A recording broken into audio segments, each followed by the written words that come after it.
पिछले 3 दिनों के पूरे घटनाक्रम से हमने आपको वाकिफ रखा, आपसे साझा किया।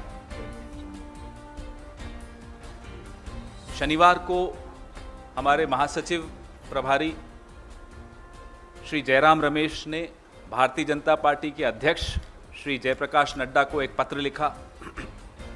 उसमें उनका ध्यान आकर्षित किया उनके नेताओं के खिलाफ, जो नेता हमारे प्रिय नेता श्री राहुल गांधी के खिलाफ एक डॉक्टर्ड वीडियो को चला रहे थे अपने सोशल मीडिया पर। कल हमने आपसे साझा किया कैसे एक चैनल, जिस चैनल ने ये सबसे पहले वीडियो चलाया, उसके खिलाफ हमने कानूनी कार्रवाई शुरू की और एक एफआईआर दर्ज कराई। श्री जयराम रमेश ने अपने पत्र में नड्डा जी को 24 घंटे का समय दिया था। हमने कल रात तक प्रतीक्षा की, इंतजार किया, कोई एक्शन वहां से नहीं हुआ। 6 राज्यों में शिकायत दर्ज करा दी जा चुकी है। बिलासपुर में एफआईआर भी आज सुबह हो गई है। झारखंड, महाराष्ट्र, मध्य प्रदेश, राजस्थान, उत्तर प्रदेश और दिल्ली और छत्तीसगढ़, इन तमाम राज्यों में भारतीय जनता पार्टी के जो पूर्व सूचना एवं प्रसारण मंत्री रहे हैं राज्यवर्धन सिंह राठौड़, उनके खिलाफ, सुब्रत पाठक हैं, सांसद हैं भारतीय जनता पार्टी के, भोला सिंह, डॉक्टर भोला सिंह, ये भी एक सांसद हैं भारतीय जनता पार्टी के, और कमलेश सैनी एमएलए हैं उत्तर प्रदेश से भारतीय जनता पार्टी के। तो अब तक, कल तो हमने जो इस फिल्म के कलाकार हैं उनके खिलाफ एफआईआर की थी। आज इस फिल्म के निर्माता, निर्देशक और वितरक नरेंद्र मोदी जी और अमित शाह हैं, असली तो निर्माता निर्देशक, लेकिन जो वितरक हैं उनकी पार्टी के सांसद और एमएलए, उनके खिलाफ शिकायत दर्ज कराई है, एफआईआर भी दर्ज कराई है। मेरी सहयोगी सुप्रिया श्रीनेत जी, हमारी चेयरपर्सन है सोशल मीडिया की, वह आपको और ज्यादा जानकारी देंगी इस पूरे विषय पे, क्या हुआ है, क्या करने जा रही हैं। धन्यवाद पवन जी, आप सबको मेरा नमस्कार। और जैसे कि उन्होंने बताया, हमने 6 जगह कंप्लेन करी है और 1 जगह एफआईआर लॉन्च हुई है। ऐसा करने पर हमारे समर्थक, हम, विपक्ष क्यों मजबूर हो रहा है? आज सवाल यह है, आज सवाल यह है कि एक पूर्व सूचना और प्रसारण मंत्री, no less than information and broadcasting minister के खिलाफ एफआईआर दर्ज हो रही है। और चार्ज क्या है? फेक न्यूज फैलाने के लिए, जिसका अंदेशा है धार्मिक उन्माद बढ़ाना। और जैसा कि पवन जी ने कहा, मैं फिर से रिपीट करके उनको और गौरवान्वित नहीं करूंगी जिन बाकी लोगों के खिलाफ हुई है, लेकिन एक व्यक्ति जो इस देश का मंत्री रह चुका है, जो चुना हुआ सांसद है, उनके साथ चुने हुए 2 सांसद, विधायक, ऐसे तमामों लोग क्यों ये फेक न्यूज फैला रहे हैं? क्यों ये फर्जीवाड़ा कर रहे हैं? क्यों वो नफरत की इस आग को भड़का रहे हैं देश में? आज सवाल ये है, और सवाल मोदी जी से डायरेक्ट है कि आपने इन लोगों को, चुने हुए सांसदों को, पूर्व मंत्रियों को, विधायकों को 2 रुपए का ट्रोल बनाकर क्यों छोड़ दिया है? एक सत्य यह है कि उनके पास कुछ काम करने को नहीं है, होता सब पीएमओ से है तो बेचारे खाली बैठकर क्या करें। दूसरा सत्य यह भी है कि जितनी नफरत आप भड़काइएगा, जितना झूठ आप फैलाइएगा, जितनी गंद आप करिएगा, उतनी ज्यादा आपका प्रमोशन भारतीय जनता पार्टी में होगा। एक आईएनबी मिनिस्टर वो थे जिनके खिलाफ आज एफआईआर हुई है, और एक आईएनबी मिनिस्टर हमारे अभी प्रेजेंट हैं जिन्होंने जो बात दिल्ली दंगों के दौरान कही थी, हंसकर कही थी, उनकी पदोन्नति हो जाती है।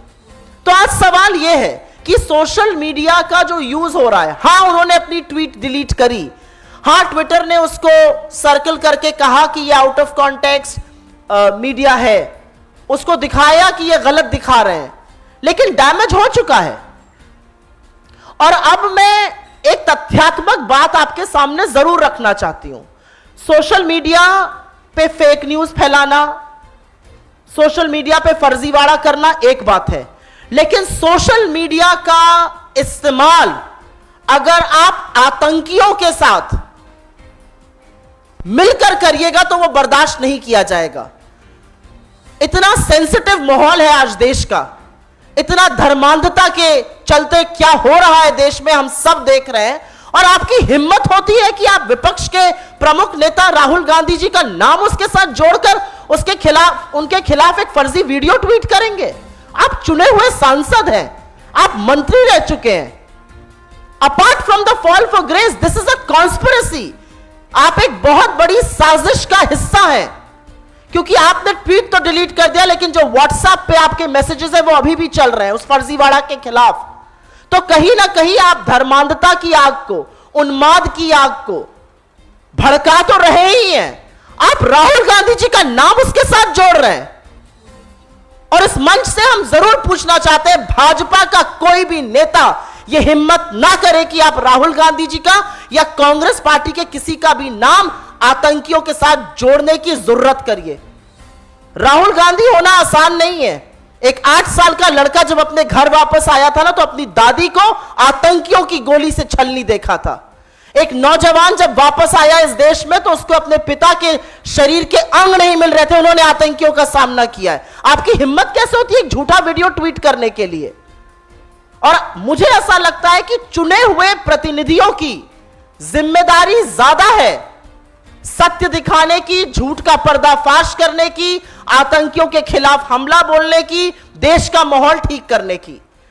लेकिन जब चुने हुए प्रधानमंत्री कल तेलंगाना में बड़ी रैली करते हैं, 28 मिनट 21 सेकंड जबानी जमा खर्च करते हैं और इस देश में शांति के लिए 2 शब्द नहीं बोल पाते हैं, उसका नतीजा है कि उनके लोग, उसका नतीजा है कि आज चुने हुए सांसद, चुने हुए विधायकों को लगता है कि जितना झूठ फैलाओगे, जितनी धर्मांधता फैलाओगे, जितनी नफरत भड़काओगे, उतना आपका प्रमोशन होगा। मैं कांग्रेस पार्टी का यह प्लेटफॉर्म एआईसीसी के मंच से कहती हूं कि सोशल मीडिया को हमें ज्यादा सेफ बनाना है, हमें सेफ महिलाओं के लिए बनाना है।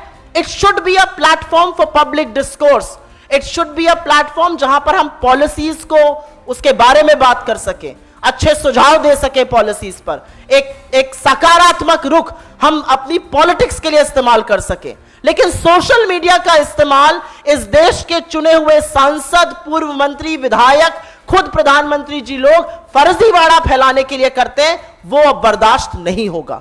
और उसी का नतीजा है कि हम न्याय संगत जो कानूनी कार्रवाई होगी उसकी जरूर बात करेंगे, क्योंकि यह सच है कि झूठ एक चैनल ने दिखाया, उस चैनल ने झूठ को हटाया, उसके खिलाफ जरूर कार्रवाई होगी।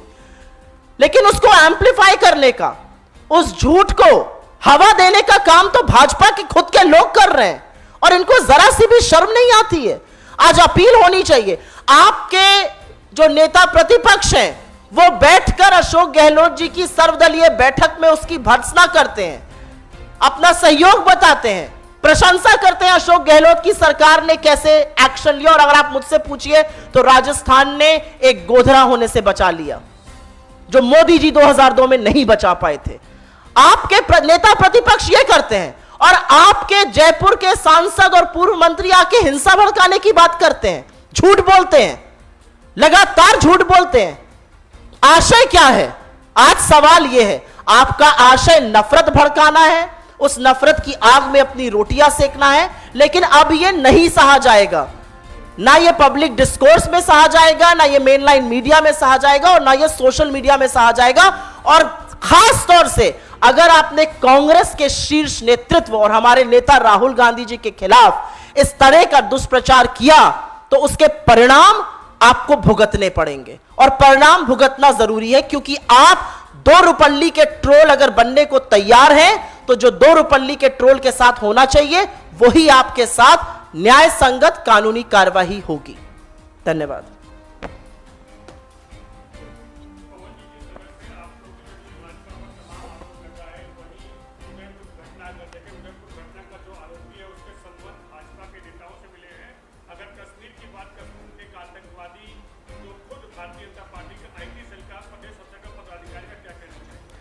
ये पहली बार नहीं हो रहा। लगातार एक के बाद एक उदाहरण आपको मैं बता सकता हूं जब भारतीय जनता पार्टी के लोग आतंकियों के साथ शामिल पाए गए या आतंकी भारतीय जनता पार्टी के सक्रिय सदस्य। ध्रुव सक्सेना से शुरू कीजिए। ध्रुव सक्सेना आईएसआई के साथ जुड़ा हुआ पाया गया। कौन था ध्रुव Saxena? Office bearer Bharatiya Janata party. उसके बाद आप देखिए सतना में टेरर फंडिंग केस 2017 में 2019 में बलराम सिंह, यह भी भारतीय जनता पार्टी का एक वर्कर सतना से गिरफ्तार हुआ। कश्मीर में भारतीय जनता पार्टी की टिकट पर दक्षिण कश्मीर में एक अरेस्ट हुआ। वो हथियार सप्लाई करता था आतंकवादियों को। मैं उसका भी विनीत जी को कहूंगा कि आपके व्हाट्सएप ग्रुप से भेज देंगे जो उसका नॉमिनेशन पेपर है। तारिक अहमद मीर उसका नाम था। अहमद जो थे वो नवीद बाबू नाम के व्यक्ति को हथियार सप्लाई करते थे। ये सब मीडिया ने क्यों नहीं चलाया, यह बहुत बड़ा सवाल है। हो सकता है कोई दबाव हो। डीएसपी देविंदर सिंह, उसका तो जो ऑर्डर एलजी ने निकाला उसमें लिखा कि we are satisfied that in the interest of the security of state it is not expedient to hold an inquiry in the case of Devinder Singh. राष्ट्र हित में देविंदर सिंह के खिलाफ जांच नहीं होनी चाहिए, ये एलजी लिख कर दे रहे हैं। बताइए कौन सा राष्ट्र हित है? ये किसका हित साध रहे हैं? सरेआम डीएसपी देविंदर सिंह आतंकवादियों के साथ, हथियारों के साथ रंगे हाथों पकड़ा जाए, उसके बाद उसको आप सिर्फ नौकरी से बाहर कर दो और कहो इंक्वायरी की आवश्यकता नहीं है। अफजल गुरु ने डीएसपी देविंदर सिंह का नाम कितनी बार लिखा है वह भी आपको चलाना चाहिए। राष्ट्रहित उसी में है। उसके बाद उदयपुर का हमने आपको बताया कैसे रियाज अतारी, उसको 2019 के नवंबर में भारतीय जनता पार्टी के सदस्यता अभियान में भारतीय जनता पार्टी के जिलाध्यक्ष, भारतीय जनता पार्टी का सदस्य बनाते हुए उसकी तस्वीर हमने आपको जारी की। उससे ज्यादा बड़ा सबूत क्या हो सकता है?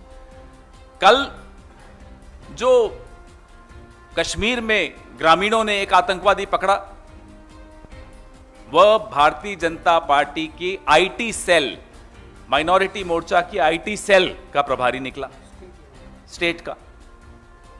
तो एक के बाद एक अगर इतने उदाहरण, आसाम के भी कुछ उदाहरण हैं। अब एक मोहम्मद फारूक खान, एक कन्विक्टेड टेररिस्ट, मसूद अजहर ने उसको ट्रेन किया, जेकेएलएफ का मेंबर था, municipal election ward number 33 Srinagar से भारतीय जनता पार्टी की टिकट पे लड़ता है। इससे बड़े उदाहरण कुछ मिल सकते हैं आपको किसी और पार्टी? ये राष्ट्रवादी अपने आप को कहते कैसे हैं? गलती हो जाए, एक आध कोई आपकी पार्टी में घुस गया हो, आतंकवादी निकले, चलो समझ में आता है, नहीं आपने ध्यान दिया होगा। गृह मंत्री के पीछे बैठा था कल जो गिरफ्तार हुआ आतंकवादी, गृह मंत्री के साथ उसकी फोटो है। गृह मंत्री खुद सुरक्षित नहीं है, अगर उन्हें जानकारी नहीं थी तो ये बहुत हैरानी की बात है। कल रविंद्र रैना के साथ उसकी फोटो जारी हुई।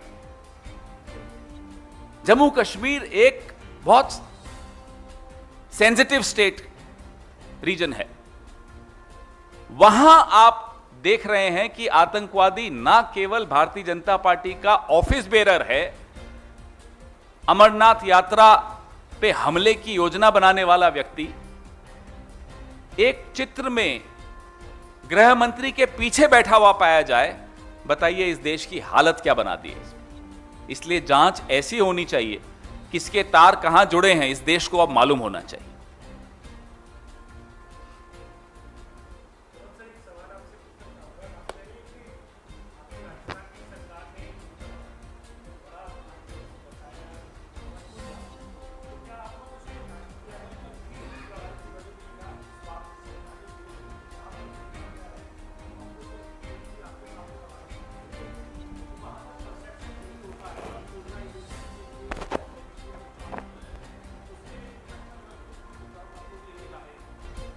एक तो मैं क्लियर कर दूं कि ये नेशनल लेवल का प्रोग्राम नहीं है जो भारतीय जनता पार्टी के नेता कर रहे हैं।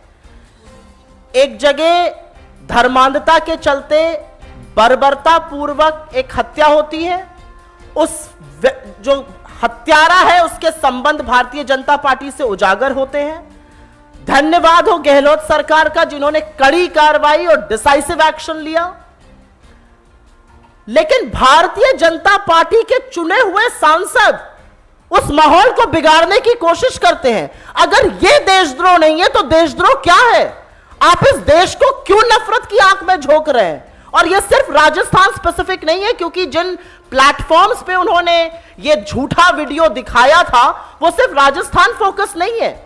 जिस टीवी चैनल ने यह झूठा वीडियो दिखाकर माफी मांगी वो सिर्फ राजस्थान में नहीं दिखाया जाता है, वो पूरे देश में दिखाया जाता है।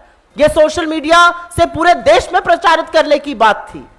आप राहुल गांधी के खिलाफ एक फेक न्यूज कैंपेन 8 सालों से चला रहे हैं, लेकिन राहुल गांधी जी के खिलाफ आप इस घटिया स्तर पर उतर आएंगे कि आप इस देश को जलाने की, आप इस देश के टुकड़े करने में भी अचकचाएंगे नहीं।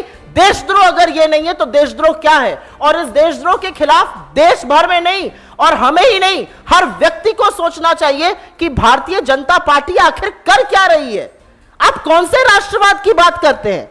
आप इस देश को एक भयानक आग में झोंक रहे हैं, और यह नीचे से नहीं शुरू होता, यह ऊपर से शुरू होता है। जब प्रधानमंत्री रैली में उन शब्दों का प्रयोग करते हैं जो एक 2 रुपए के ट्रोल को भी नहीं करना चाहिए, तो उनके मंत्रियों को, उनके सांसदों को, उनको विधायकों को लगता है झूठ बोलो, नफरत फैलाओ, धर्मांधता फैलाओ, दंगे भड़काओ और भाजपा में प्रमोशन पाओ। इसलिए इसके खिलाफ बोलना जरूरी है और हम बोलेंगे।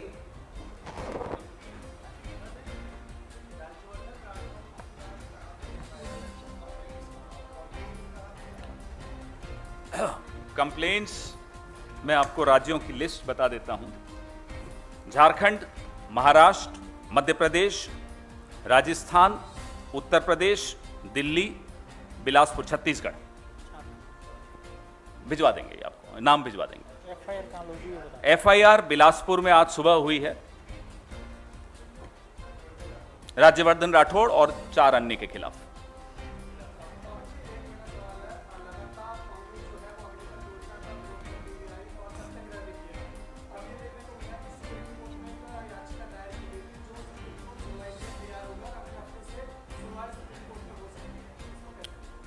इस देश के लाखों नौजवान प्रतीक्षा कर रहे हैं, उन्हें उम्मीद है कि उनको अदालत से कोई राहत मिलेगी। उनके भविष्य के साथ जिस तरह का क्रूर खिलवाड़ किया गया मोदी जी द्वारा, अब एकमात्र रास्ता उनके सामने यही बचता है। सड़कों पर वो आए, उन्हें डराया धमकाया गया, उनको तरह तरह के भय दिखाए गए कि आपके खिलाफ अगर एक भी शिकायत होगी तो आपको नौकरी नहीं मिलेगी।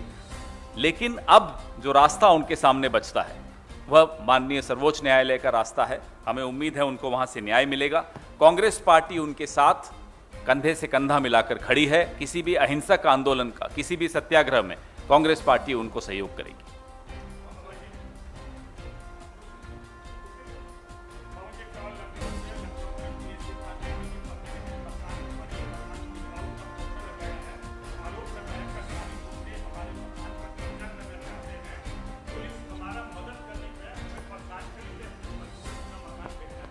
ये मुझे लगता है कि निरंकुश योगी जी का जो पुलिस प्रशासन है उसके मुंह पर एक करारा तमाचा है कि अब सरकारी अधिकारी, सरकारी लोगों को भी सुरक्षा महसूस नहीं हो रही है उत्तर प्रदेश में। इस पर हम कुछ टिप्पणी करें उससे पहले अच्छा होगा जो एडीजी लॉ एंड ऑर्डर हैं उत्तर प्रदेश के, जो हाथरस में भी रेप को नकार रहे थे, वो इसके खिलाफ कुछ कार्रवाई करें। ना महिलाएं सुरक्षित हैं, ना गरीब सुरक्षित हैं, ना शोषित वंचित वर्ग सुरक्षित है। उत्तर प्रदेश में अब सरकारी अधिकारी भी सुरक्षित नहीं, तो सुरक्षित कौन है ये जानना मुझे लगता है पूरे प्रदेश का ही नहीं पूरे देश का काम है। क्योंकि फर्जीवाड़ा से इधर उधर के नंबर करके हम सबसे सुरक्षित राज्य बन गए। आप कुछ लोगों की आंख में धूल झोंक सकते हैं। मैं उत्तर प्रदेश से आती हूं और मैं जानती हूं कि किस तरह से वहां पर बर्बरता होती है और किस तरह से निरंकुश पुलिस लोगों को परेशान करती है। उसका एक नमूना ये और है।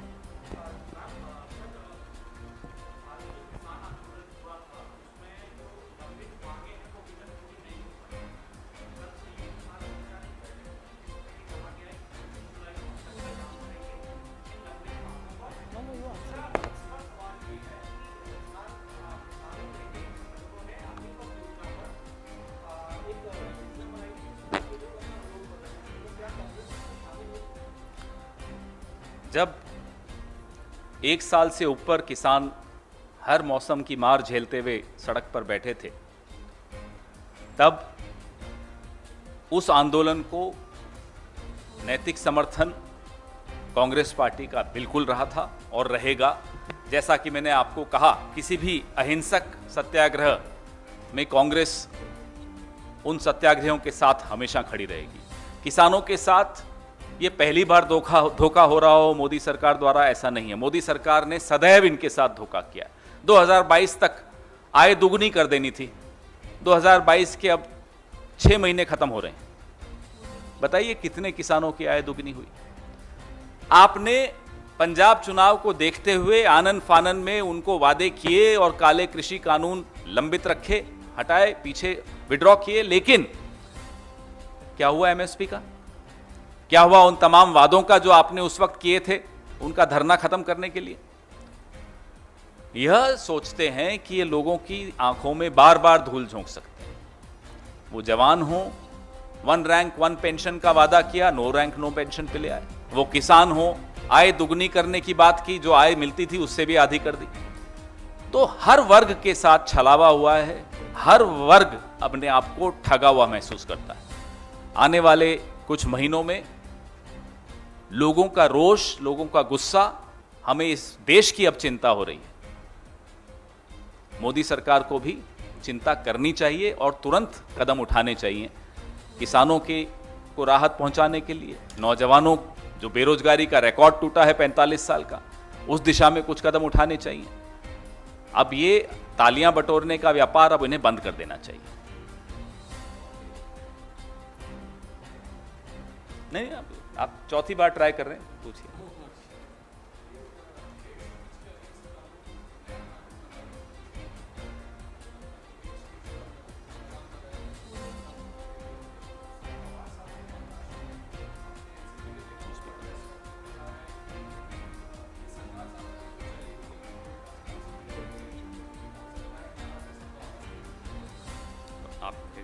मैं हेट स्पीच पर जवाब दे देती हूं और बाकी सवाल पवन जी जवाब दे देंगे।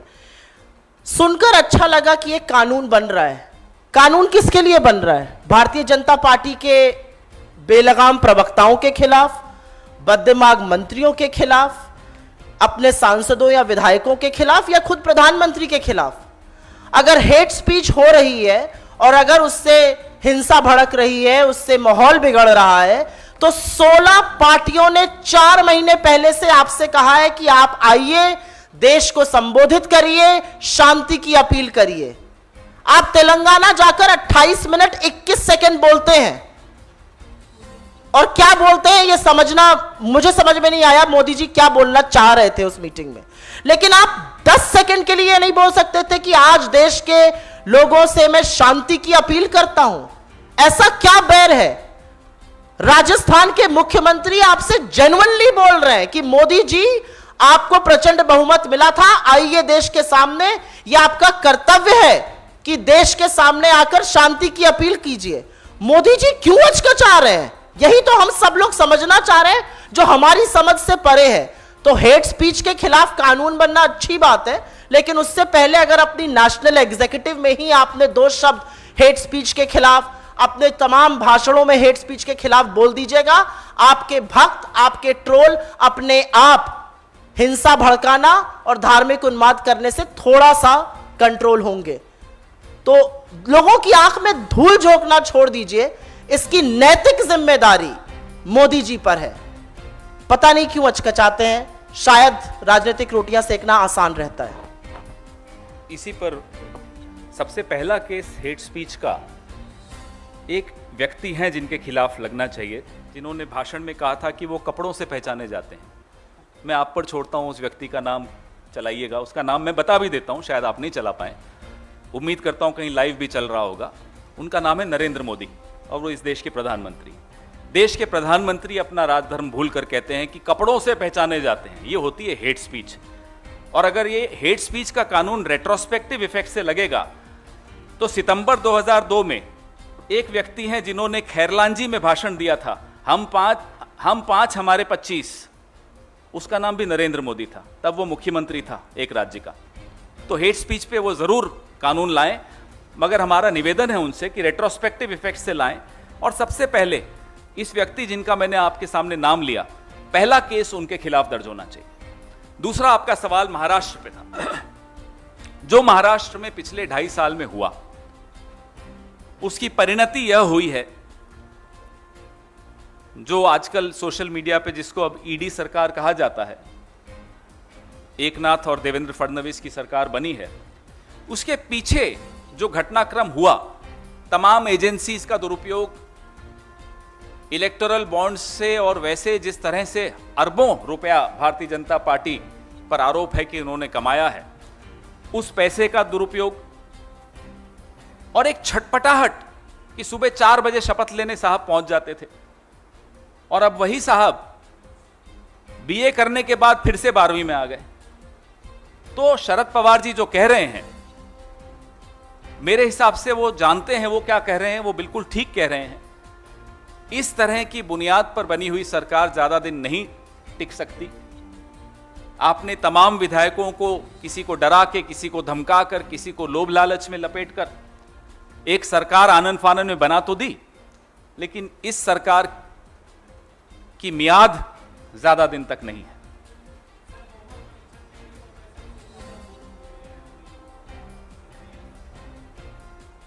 जैसा कि शरद पवार जी ने कहा, और मैं दोहराता हूं, आगे आगे देखिए होता है क्या।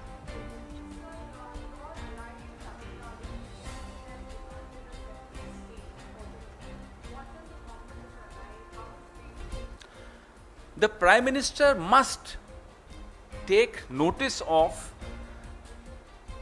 the increasing restlessness of states because there is no respect for the federal structure of the country in the eyes of the BJP government at the center.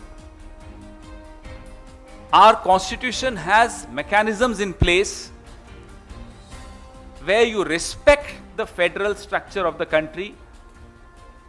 You do not treat states in a stepmotherly fashion. You do not try and impose language, culture. Therefore, we appeal to the Prime Minister that please make sure that you as the Prime Minister of India and your government must adhere to the federal integrity of the nation, to the federal structure of the country. हो गया जी? जी।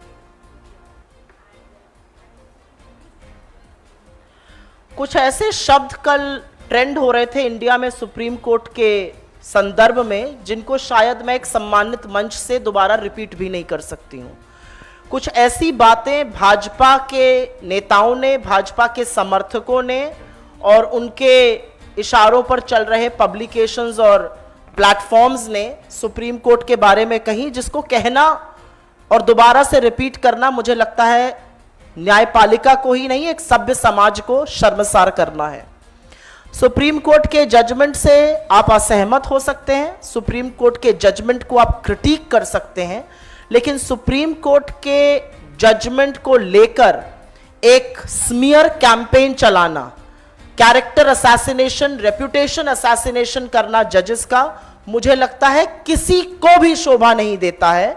और तब जब supreme court नफरत फैलाने के बारे में उन्मुक्त होकर बोल रहा है, मैं तो आशा करती थी कि बहुत सारी जो बातें बोली गई वो काश लिखित जजमेंट का भी पार्ट होती, लेकिन ये एक मैसेज हम इस प्लेटफॉर्म से उन सब लोगों को देना चाहते हैं कि सुप्रीम कोर्ट और न्यायपालिका की इज्जत करना इसलिए जरूरी है क्योंकि ये बनाना रिपब्लिक नहीं है, ये अराजकता से भरा देश नहीं है। आप बनाना जरूर चाह रहे हैं, किसी हद तक आप सक्सेसफुल भी हो रहे हैं, लेकिन यहां पर न्यायपालिका की इज्जत करना, न्यायपालिका को उनका सम्मान देना जरूरी है।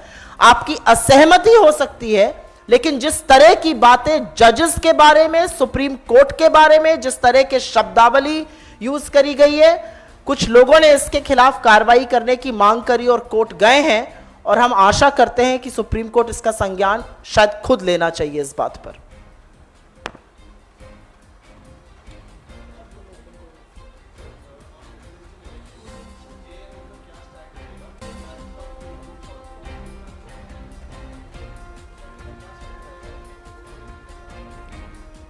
हमने देखा कि जिस पार्टी ने एक आदिवासी कैंडिडेट को बार बार ये दोहराते हुए कि ये आदिवासी हैं राष्ट्रपति चुनाव में उतारा, मध्य प्रदेश में उन्होंने आदिवासियों के साथ क्या किया, क्या बर्बरता की, वो सबके सामने है। तो आप हाथी के दांत खाने के और दिखाने के और वाली परंपरा पे चलते हो और उम्मीद करें कि आपकी, क्योंकि आप कह रहे हैं ये आदिवासी हैं इसलिए सब लोगों को समर्थन देना चाहिए, तो पहले आप अपने गिरेबान में झांक कर देखिए कि आपने मध्य प्रदेश में आग लगा दी, एक आदिवासी महिला को मारने की कोशिश की, एक छोटे से जमीन उसमें, और अभी वो संघर्ष कर रही है जिंदा रहने के लिए। पहले अपने गिरेबान में झांकिए, देखिए कि किस तरह से आपने आदिवासियों की जमीन को खुर्द-बुर्द कर दिया, अपने दोस्तों को दे दी, किस तरह तमाम आपने उद्योग ऐसी जगह लगाने की चेष्टा की जहां आदिवासी अपने लिए संघर्ष कर रहे थे जल जंगल जमीन के लिए।